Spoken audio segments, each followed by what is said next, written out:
ইমরান ইবনু হুসায়ন রাদিয়াল্লাহু তাআলা আনহু হতে বর্ণিত।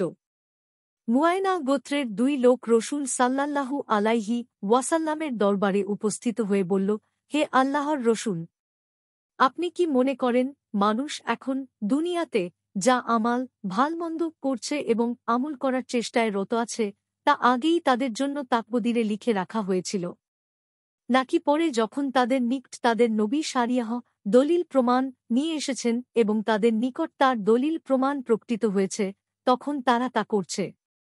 উত্তরে তিনি সাল্লাল্লাহু আলাইহি ওয়াসাল্লাম বললেন, না, বরং পূর্বেই তাদের জন্য তাকদীরে এসব নির্দিষ্ট করা হয়েছে ও ঠিক হয়ে রয়েছে। এ কথার সমর্থনে তিনি সাল্লাল্লাহু আলাইহি ওয়াসাল্লাম কুরআনের এ আয়াত পাঠ করলেন, অনুবাদ, প্রাণের কসম মানুষের এবং যিনি তাকে সুন্দরভাবে গঠন করেছেন এবং তাকে পূর্বেই ভালো ও মন্দের জ্ঞান দিয়েছেন। সূরা আল-লাইল ৭-৮।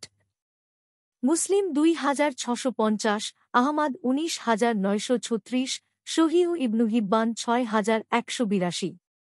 মিশকাতুল মাসাবিহ ৮৭। হাদিসটির মান সহিহ।